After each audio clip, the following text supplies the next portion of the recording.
Esse vídeo do Clube da Plástica vai abordar o tema mitos e verdades sobre os preenchedores. Assista o vídeo até o final. Olá pessoal, tudo bem? Então hoje eu vou falar de um tema que foge um pouco do procedimento cirúrgico em si, que é o que eu gosto muito de fazer, mas vai falar sobre tratamentos clínicos que são realizados no consultório do cirurgião plástico, né? Que cada vez está mais comum, está mais presente no nosso dia a dia. Eu vou falar sobre os mitos e verdades sobre os preenchedores, né? O preenchimento facial. Rapidinho, só vou falar a diferença de preenchimento para botox. O preenchimento é um líquido que a gente coloca em regiões do rosto para preencher uma ruga, para dar um volume, para aumentar o volume de alguma região do rosto. O botox é uma toxina que paralisa a musculatura do rosto. Essa é a grande diferença. As pessoas confundem muito isso. Chega no consultório querendo fazer botox para preencher as rugas. Não é. Botox é para paralisar a musculatura que está causando a ruga. Tá certo? É muito comum também as pessoas ficarem achando que quem faz o procedimento de preenchimento, né, o preenchimento no rosto, fica com aquele rosto muito inchado, com aquela boca muito inchada, aquela famosa boca de pato. Mas na verdade o que acontece é que geralmente quando você repara que a pessoa está desse jeito, é que esse caso foi feito demais o preenchimento, então ele está chamando muita atenção. Porque na maioria das vezes, muitas pessoas que estão ao seu redor, uma mulher, você olha e fala, nossa, como ela está bem, nossa, ela está bonita. Provavelmente essa pessoa fez um preenchimento e você não notou. Esse é o preenchimento correto de ser feito, é aquele que melhora alguns aspectos do rosto da paciente, porém ele não deixa com aquela característica de rosto inchado, daquela boca mais volumosa, assim que você fala, nossa, isso não é natural. Então, eu vou falar de alguns aspectos, né, sobre o preenchimento para vocês entenderem o que é verdade e o que não é. Aquela famosa, vou começar pela boca de pato. Aquela famosa boca de pato que as pessoas costumam falar, nossa, essa mulher parece estar com a boca de pato, é quando o lábio superior ele ultrapassa o lábio inferior. Então o que acontece? Geralmente é uma mulher com mais idade ou então geneticamente a pessoa tem muito pouco lábio superior e aí ela procura o médico para fazer um preenchimento e o médico acaba querendo, no ímpeto de dar um bom resultado para a paciente, preenchendo mais, dando mais volume nesse lábio superior onde a paciente tem um déficit e não faz nada no lábio inferior. Aí o que acontece? O lábio superior ele ultrapassa o lábio inferior e fica com aquela boca assim para frente, fica projetado o lábio superior, dando a impressão que essa paciente tem uma boca de pato. Então o pessoal fala, essa moça parece estar com a boca de pato. É isso. O cirurgião ou o dermatologista, né, ele preencheu mais o lábio superior do que o lábio inferior. E causa também um edema na musculatura do lábio, que causa uma certa paralisia, dificulta um pouco do movimento do lábio se você preenche demais, se você encharca demais o lábio. Então o ideal é você fazer um preenchimento um pouco maior no superior, mas sempre fazer também um preenchimento no lábio inferior para dar esse aumento em conjunto, né, do superior com o inferior, para não dar essa desproporção.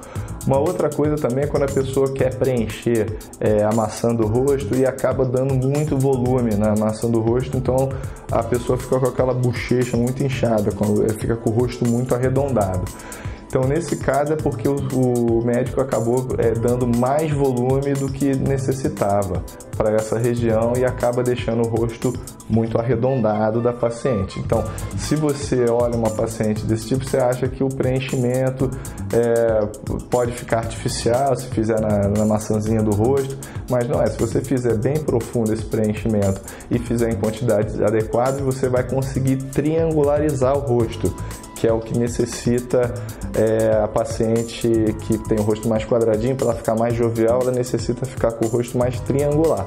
Então você consegue dar esse resultado fazendo uma quantidade adequada do preenchedor. Hoje em dia também os preenchedores eles são usados cada vez mais, não só para preencher, né, ou para dar volume, para preencher rugas ou dar volume no rosto. Eles também são usados para dar um efeito lift, para dar um efeito de suspensão no rosto. Então, além do famoso ácido hialurônico, né, que é o preenchedor mais usado, a gente tem o Sculptra agora também, que é um outro tipo de ácido que dá uma volumização muito grande e a gente consegue dar um efeito lift, né, preenchendo em certos pontos do rosto. A gente consegue levantar um pouco algumas estruturas que já estão com uma suave queda, uma suave flacidez no rosto. A gente consegue dar esse efeito. Então, fazendo o preenchimento nos pontos corretos e na quantidade correta, você vai conseguir dar um resultado bem satisfatório para o paciente e sem aquela característica estigmatizada, né? De aquela pessoa fez o preenchimento, fez o botox também, né? Fica aquela coisa muito paralisada. Então, se você fizer na quantidade correta, você vai conseguir dar um resultado bacana e a paciente não vai ficar com aquela cara de preenchida, né? Agora eu vou falar rapidinho sobre a durabilidade desse procedimento. A duração vai depender do tipo de produto que você usa, do tipo do ácido que você usa e da quantidade de moléculas, né, do ácido que tem em cada produto.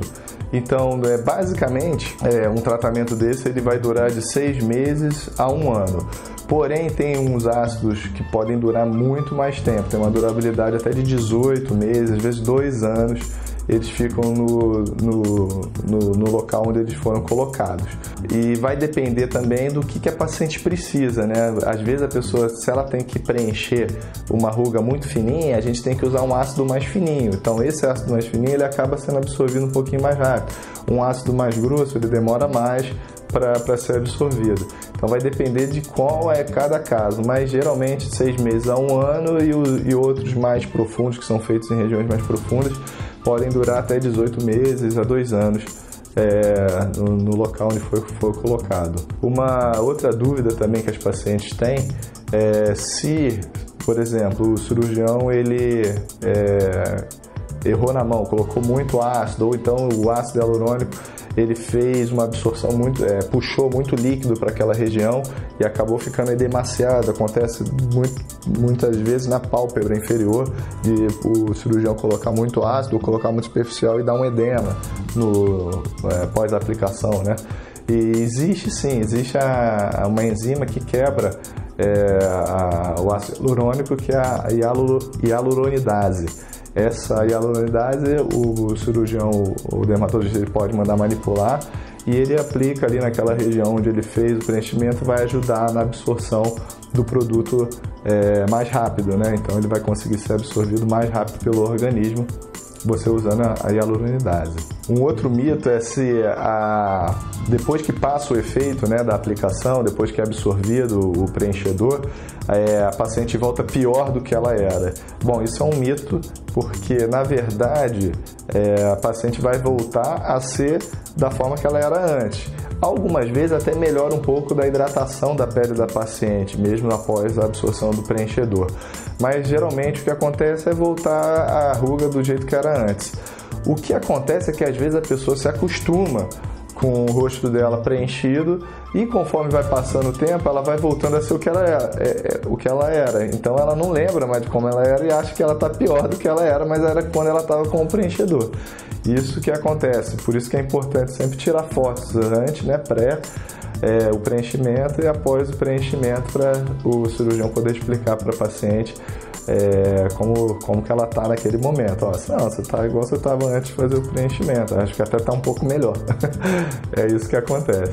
Muitas pessoas também têm dúvidas sobre uma nova forma de se usar os preenchedores, que é para remodelação nasal. Isso é usado em alguns casos, né? Eu, como cirurgião plástico, eu faço pouco isso, eu faço mais a cirurgia, sim, mas já usei também o ácido hialurônico para, dar uma complementação na minha cirurgia que foi feita. Coisas que não dá para se resolver com a cirurgia, às vezes a gente fazendo o preenchimento, a gente consegue um resultado bem satisfatório. Mas hoje em dia existem várias técnicas para dar uma levantada na ponta nasal, uma suavizada. Não é uma coisa muito grande, mas dá para dar uma levantada, dá para disfarçar um pouco do dorso nasal também, aquelas pessoas que têm o dorso muito um pouco elevado, dá para fazer um preenchimentozinho para você conseguir dar uma suavizada nisso que incomoda a paciente, mas lembrando sempre que isso são tratamentos com durabilidade, né, pré-estabelecida. Vai durar o tempo que o preenchedor fica lá, depois ele vai ter que retornar para fazer novamente o preenchimento, mas para quem está com pressa de um resultado assim rápido e tal, que é uma coisa, é um outro procedimento que está sendo muito utilizado com os preenchedores. Então, gente, eu falei um pouquinho aqui sobre os preenchedores faciais, né? Alguns mitos, algumas verdades. Se ainda ficou alguma dúvida, mande aqui sua dúvida, mande seu comentário sobre esse vídeo, que a gente vai respondendo com muita calma assim que puder. Grande abraço!